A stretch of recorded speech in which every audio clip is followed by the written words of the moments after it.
gawa mo ngayon as an actor and as a public servant sa 2025 na rin kasi, di ba? Briefly pa, pwede pa share na sa amin ano mga plano mo kasi aside from this, yung tapos yung Catholic Killer, mayroon ka pang yung sa inyo ni Isabel Sandoval. Yes. So ano nang plano doon? And then ano rin yung mga nakaplano or mga naka-line up na gagawin mo naman as congressman naman ng tuloy pa rin ba yung pagtakbo mo? Kasi dire-diretso ko na yung tanong kasi para makakomment ka na. Kasi ang unang may lumutang kasi na kwento na sa 2025 yung mamura si Silvia Sanchez ang tatakbo muna as sa Congress at ikaw daw ay magfo-focus muna sa pagiging aktor. So ano ba talaga doon? Doon muna tayo sa mga plans, unahin natin. Opo, yung for this year po kasi all the plans are already done. No?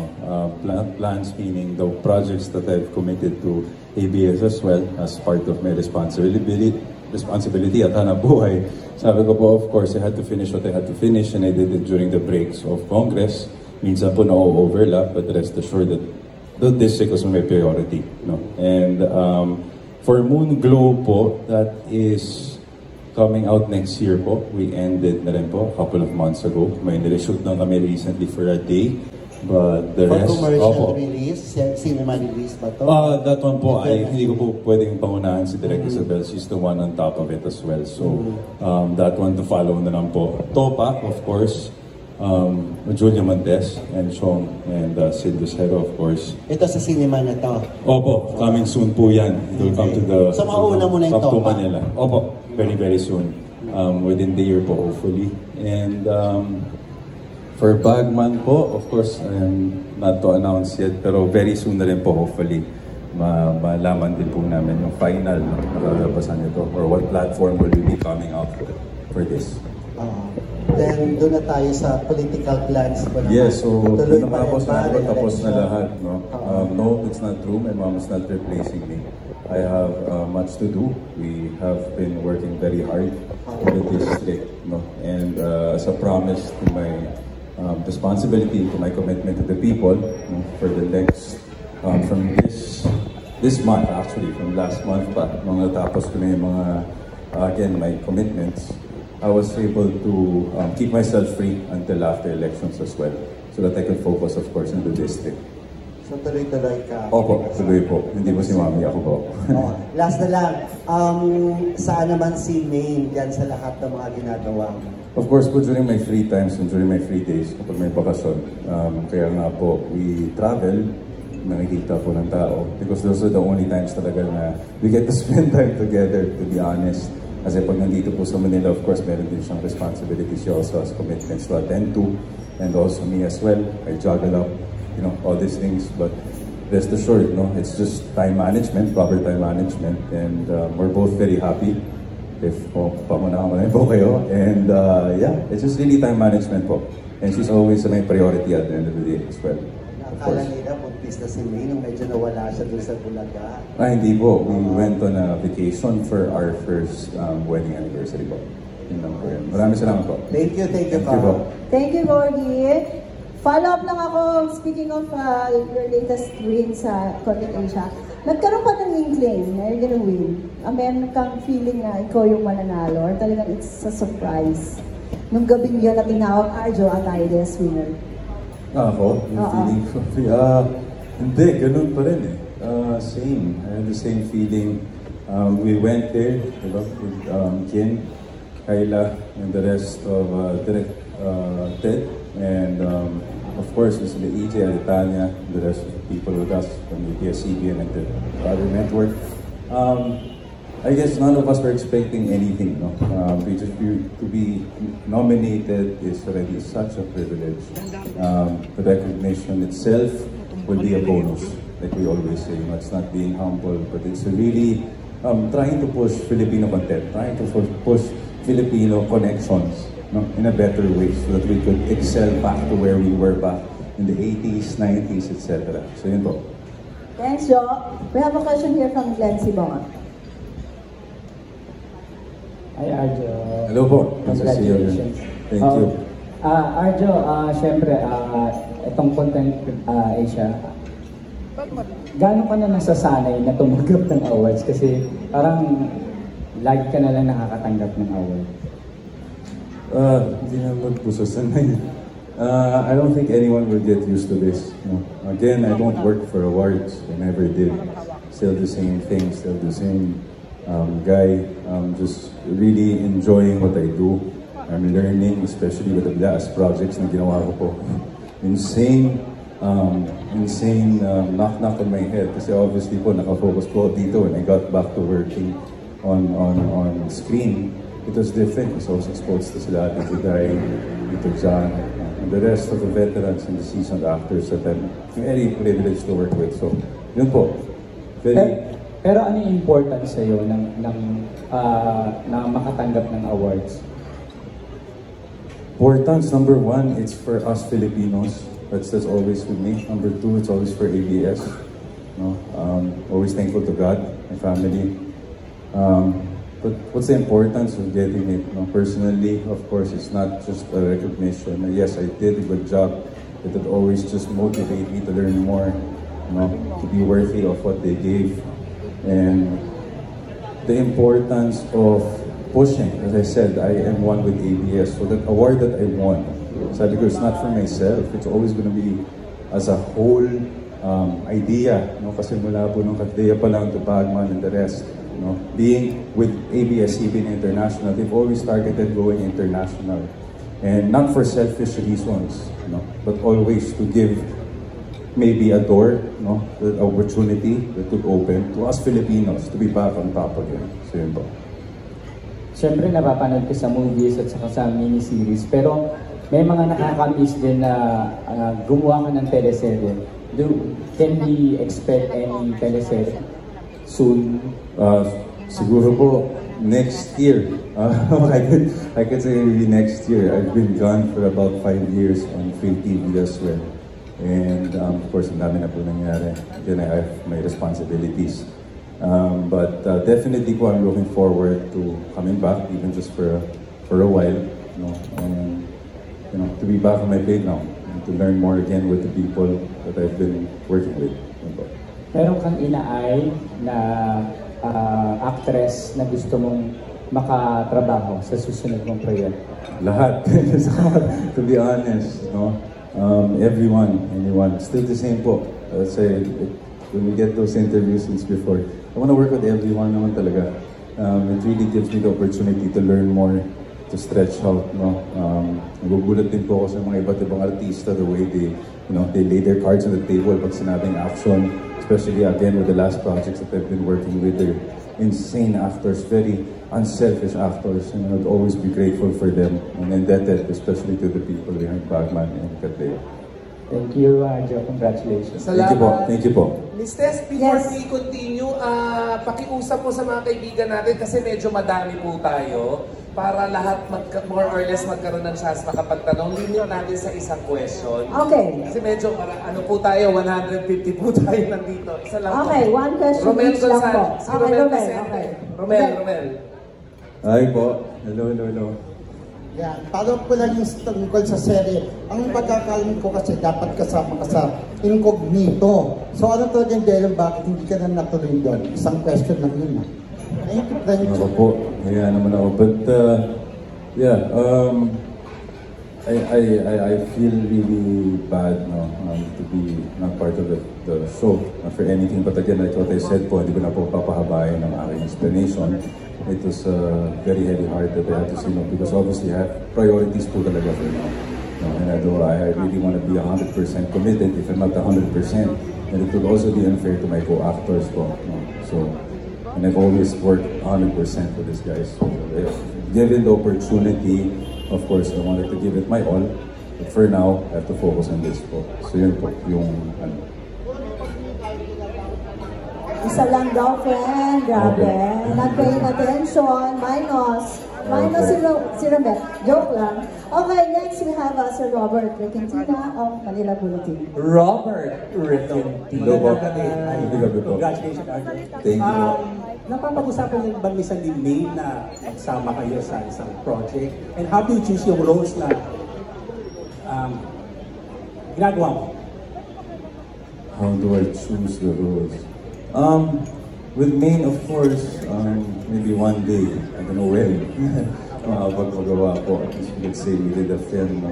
And definitely I would love to work with my wife. But regarding your second question, how do I choose my roles? I don't really choose, to be honest. I would love to say I choose. But more than choosing, I just trust the process. I trust the management. I trust the Capoli, Sir Carlo, Director Well. All the people I worked with, they've put me here. So whatever role they give me, no? Minsan lang po, yung schedule na lang po yung pinipili ko. So that's about it, no? But I'm just really grateful that they've given me all these roles to be able to express my creativity as an artist with all opportunities and all boxes, you know, without being boxed out in whatever way. It's been such a journey, no? How many years? 11 years na po. It's been very fast. But I'm always just so grateful because, yeah, just talking about those roles, it's been, every role has been an opportunity and a learning curve for me, given all the opportunities that all the bosses and all the management, production staff are giving me. Congratulations. Thank you, Bob. Maraming salamat. Thank you, Bobby. Next question, Si Mr. Alan Sancona may question. Hi, Kong. Congratulations. Hello. Nice to see you. Nice to see you. We're so happy for you. Success ng career, ng love life. Thank you po. Yung question ko is, kasama din ba sa plan nyo ni Maine to have a baby soon? Parang yun din inaantay ng tao kailan nyo sa salad. Yeah. I would love to answer. Noon ka pa ni Rhea, di ba? Oh, po. Well, I'm very happy for my sister, Sandra. Very, very happy. But regarding us, secret na lang po. Of course, we talk about it. But that's between us po na muna. No? For now, we're really enjoying each other's time kasi hindi naman po ito mauulit. No? Na kami dalawa na lang po, diba, together. And for a long time. So we're just enjoying po. And yun po, secret na lang po kung kailan. That's between us na lang po. But definitely we talk about it. Thank you po. Thank you. Thanks, Alan. We have Vinya Vivar. Gina Vivar of Pangmasa. Hi, Kong. Congrats. Kung magiging tito ka na, anong feeling? Masaya. This is the first of the fourth generation kasi kinalari ako nagpipinsan and our first cousins no, sa tayo side. We have no pamangkins yet. So, ito yung pinakauna, of course, and I'm very much excited. Hindi ko na ma-explain. We're just waiting. And, of course, all-out support to Rhea and Z. Hindi ko na pa bang sasabihin ko, this is their story to tell. Sorry, but yun po. I'm just very excited. Super all-out support for them. And much love to Sandro as well. Thanks, Vinya. We have Tita Mercy Lejardo. One question, Tita Mercy. Hello po. Hello po. Good evening. Ang question ko po, paano niyo po napapagsabay ang dalawang career mo being a politician and an actor? Hindi ba kayo na-stress? Lahat naman tayo dito stress siguro sa kanya-kanyang trabaho. No? But definitely, there's a way to manage stress. There's time management. How do I work with it? During my breaks po, in Congress po, meron kami mga isang buwan at kalahati. Isang buwan, minsan alas 2 buwan na hindi naman talaga bakasyon. We also limit on the district. So during those times, just to explain, during those times of my breaks, isang buwan na yun, let's say 1 month and a half, I divided instead of, since wala po kaming Congress, we have no responsibilities in the plenary, I divided po. So I tape, I do this work, I do this work, and that's throughout the week of my vacation. When we're back to Congress, then I just have Navy shootings at least once a week po. But at least it's all divided from district to Congress and to my, of course, sa aking hanap buhay din naman at least weekly. So yun po. Pero may time pa po kayo sa Wahid Pleasure na yung Mendoza? Yes po. Always. We'll never lose time for her. And, it's just, minsan lang po, of course, mahirap. There are weeks, days, months that's kind of hard from our schedule. But, yun po. In due time po, hopefully we can balance po. And, yun nga po, during breaks as well, yung mga singit naman din po kami ng alis-alis para at least we have our own personal time together. Thank you po. Thank you po. Good luck. Thank you. Thank you. Next question, Miss Janice Navila. Hi, Mare. Hi, congratulations. Hello po. Nice to see you. Thank you. Alam, sa acting wala nang duda na napakagaling mo. Pero being a first-time congressman, can you share with us kung ano yung mga naging challenge sa'yo? At gaano mo nag-i-enjoy yung being a public servant ngayon? And kung na-enjoy mo man siya, is it possible na tumakbo ka for a higher position like Senate para maging first lady rin si May? Oh, wow. Thank you for that wonderful question.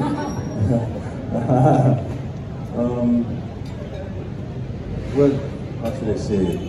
What was the first question po? Sorry? Yung challenges mo. The challenge, okay. The challenges po. First-time congressman. Yes po.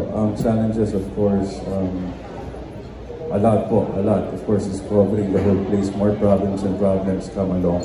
No? For temporary, you have temporary solutions. You have permanent solutions that you have to apply to the district itself, to the people, things that you discover in and out of the government, how it really works, different agencies to talk to, iba't ibang ahensya. No? And besides that, not only yung trabaho, but of course, your legislative agendas, your legislative responsibility as well. So, being a congressman, there are two things. No? Your groundwork to the people, and of course, yung isa sa batas nyo, no? Bilang isang kongreso. And what made it challenging, of course, is, sa dami din po ng batas. No? Sometimes you can't please everyone. No? There's no perfect bill. There's no perfect nothing. So you can't please everyone, but rest assured, no? As we go on and we learn, especially for the young ones, all these bills existing, no? Like the Eddie Garcia bill and all this stuff, have already existed from the past that we just had to revive. No? And that was between me and Kong Tof de Venecia, our chairman for the creative industries. And all these things. No? You get to learn more of how to explore like ways and innovative ways of changing. Because sometimes po may mga batas na rin po na existing, it's just that it's not modernized up to this day. No? And there's so much more to tackle, there's so much more to tell you. No? But definitely, made it challenging are all the new things that I've discovered along the way of how to help people, how the long process goes, and all these things. But every challenge was accepted. We went through it. We talked to who we had to talk to. We obeyed on rules, depending on who agency to talk to. So we were very blessed to be held by each and every one. And it turned out to be easier than po, because to be honest, that sitting administration, with President Bongbong Marcos, Speaker Martin Romualdez, have been very, very supportive po talaga sa congressman. And that's bias aside po, I'm telling you. It's just speaking of personal experience. And they've been very, very supportive, and it made everything easier, especially for us who were trying to, figure out all these new problems that we never discovered and never had. So yun po. Obviously, you're enjoying the challenges that we're going through. Kaya yung follow-up question ko, is it possible for you to run for Senate? Senate? To tell you honestly po, I want to take it day by day. People have been asking me this. I want to take it day by day. Politics doesn't work up there. I don't see it that way. It's day by day. You have to learn day by day. You have to be very knowledgeable when you get to a certain position. By the book, even. So for me, I'm taking day by day. I'm not ambitious as that. But I am ambitious of helping people and trying to do something and making a change in every way I can through a district. But definitely, in terms of higher position, I'm not speaking of kung salita ng tapos, I'm not saying that pakipot or what. No, I'm taking it day by day. And once I learn, I'll know if I can, I'll know if I'm not. And I'll be honest. I won't fake it. Thank you.